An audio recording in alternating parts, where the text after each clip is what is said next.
Okay, so in this tutorial, I'm going to give you all the basic information that you need to complete assignment 3, which will consist of you taking a sound file and basically splicing it and kind of organizing the different bits of it, and then rearranging it into a new, uh, basically a short, simple composition. Um, so before we get into that, let's go ahead and take a look at all these different buttons here, what they do. So once again, if you hover over them, they'll tell you what they do. So the top row especially is really self-explanatory. So this is to create a new project, open a project, save a project. This is project settings. This is for you to be able to either take notes. Let's say you've been recording and you have a specific microphone or mic placement you use. You could take notes here and specify that to save for later. But in addition to this, you can set the sampling rate, which we'll keep as a standard for 44,100 or 44.1 kilohertz. You can also set the time signature and the beats per minute. Now this is not so important for what we're going to do. Although we are going to be using the BPM feature, but typically this is something you deal with if you're working with MIDI, so you can change the beats per minute and then everything will move. But you can also change the speed of audio as well, and so you can, in some cases, you can just ignore this. And there might be a certain time signature or beats per minute actually being used in Reaper, but if you're recording audio, let's say a voiceover or something, that's just not really going to matter anyway. But it'll still have some kind of a beat per minute setting.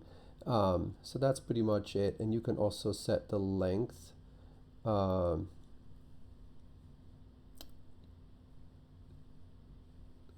thought you could set the length here somewhere. Project frame rate. No, that's not here. Oh, here it is. You can limit the project length under advanced to 10 minutes or 10 minutes, let's say, just so it doesn't go on and on and on and on. So, okay. So moving on, then we have the undo feature, the undo button, the redo button, the metronome. This is once again going to be connected to the beats per minute, and this will be very helpful if you're recording and you would like to have a click track. That's basically what instead of a click track, you use this. And so if you start playing, you hear a metronome, which of course has nothing to do with what's happening in the sound, but so that's what that is. This is auto crossfade. So this is a very important feature and very useful feature as well. So when you are cutting audio, and we'll see how we do that. If you don't crossfade the audio, in other words, if you have a bit of sound, let's see if we can zoom in here. You'll see that once I zoom in, let me do this right here. I'm probably not doing this the best of ways.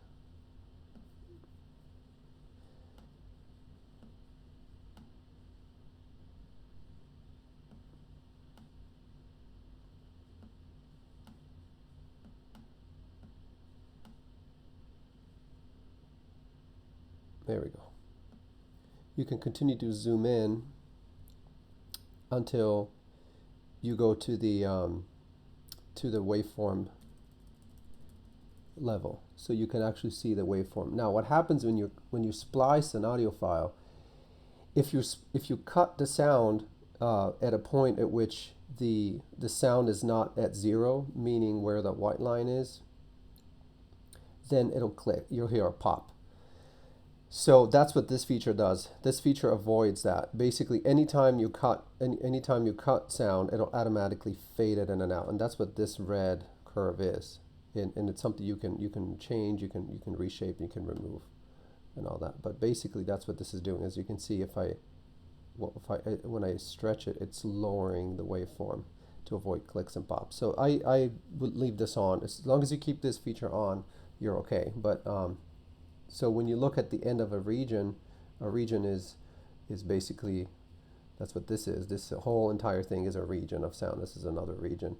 If you zoom in a little bit, you'll see that there's a little a little red line, and that's what that is. That's the automatically generated fade, which you can extend or just leave alone. If you leave it alone, you won't even be able to tell that it's fading. It's just essentially doing it so that it doesn't clip.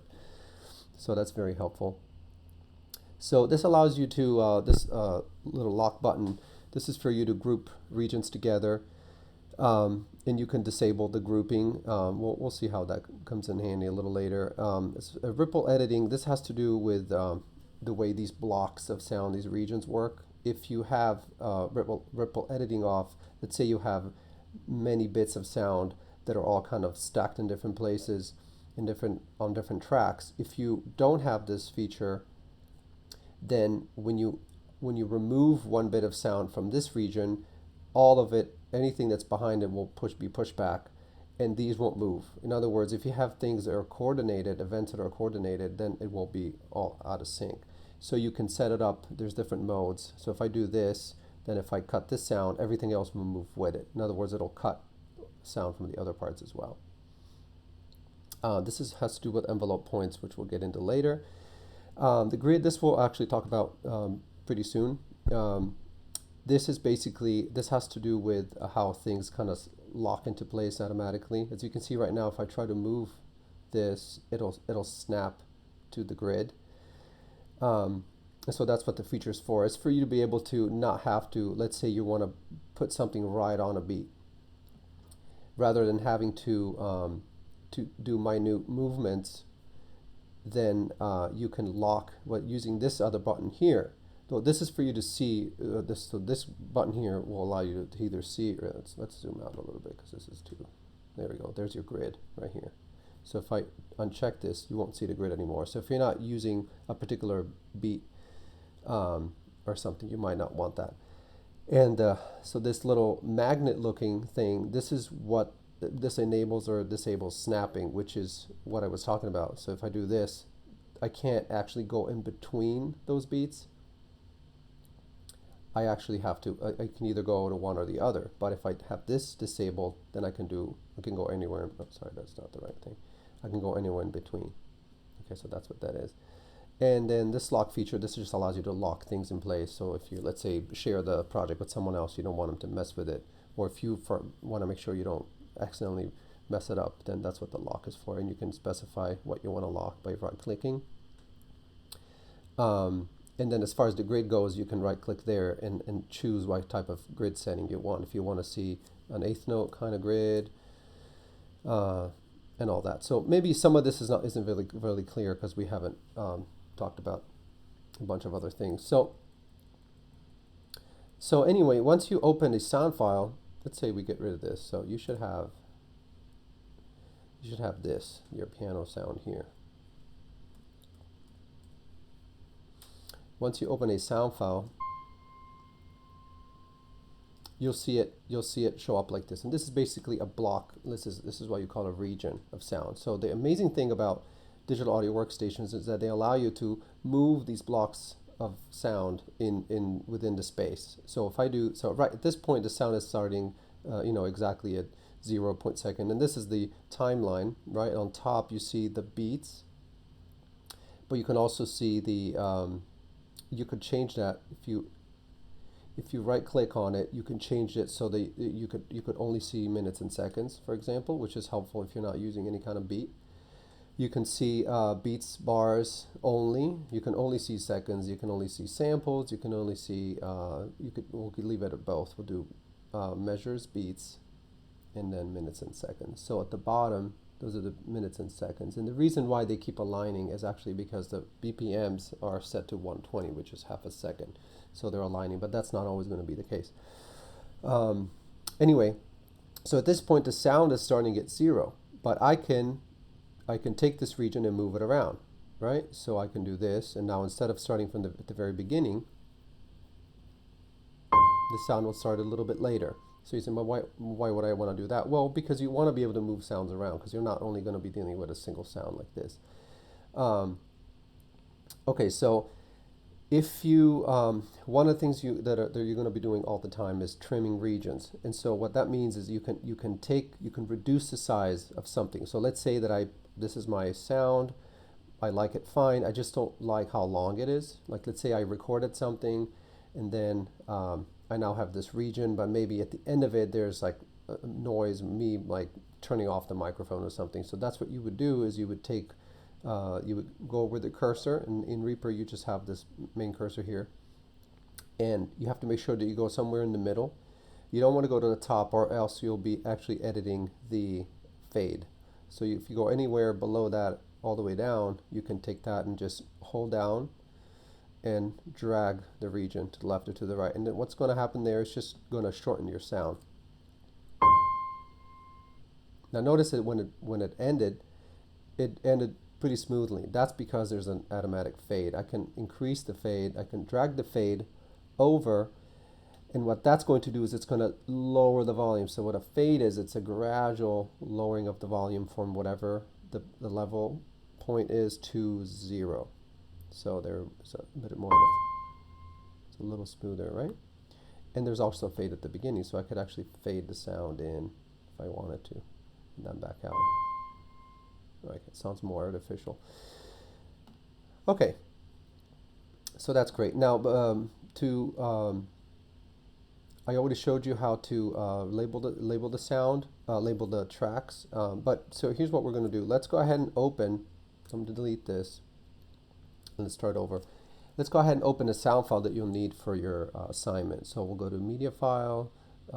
That's one way to do it. And I'm just going to search for scale, because I know I have that sound sample somewhere in my hard drive. There it is. I have a million version of it. So when you open the sound file, this is what you should see.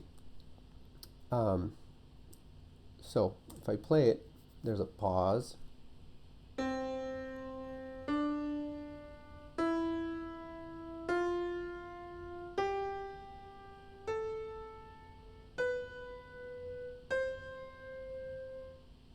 Okay, so that's what you're starting with. And so what your task is to take this and to break it up into segments and rearrange the notes to create a brand new composition. Now, I will tell you, actually there was one thing that I should have done before importing this. So let's delete this real quick. Remember I told you that we were going to use the BPMs. So for you to change the global BPMs, you could go here and just double click on this and click on 80, which is the reason I'm picking 80 is because when I recorded that sound sample, I had a metronome at 80, and I specifically wanted it to be a certain tempo so that I could more or less space the notes equally. If you do this after, what's going to happen is it's going to actually change the speed of your sound, because it'll say, okay, well, we're at 120, so we're going to change the BPMs, and it's going to proportionally change the speed of your sound, which you can undo, but this is just to make things easier. We'll keep it that way. So we'll go here, go to Media File, and reopen Scaled again. Okay, and what you'll notice is that things actually are somewhat aligned, right? And the reason is that I had a metronome in my recording, and it clicked for 2 measures, and then I went on and played. Now, of course, it's not perfectly aligned because this is an actual recording of a live performance, although the instrument I was using was a virtual instrument. So anyway, the first thing we're going to do is we're going to trim this. So we're going to take, so this is scale, this is fine, the name, we'll leave it alone. So we'll trim it so that the beginning of the region is actually basically the beginning.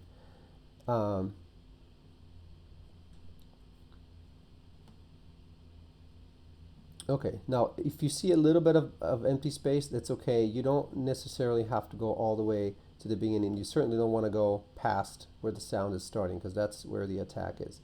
Okay, and then we'll take that and we'll drag it all the way to the beginning. And let's see how that sounds. That's not really perfect, so let's maybe trim it a little bit more, go back a little bit more, and let's go back.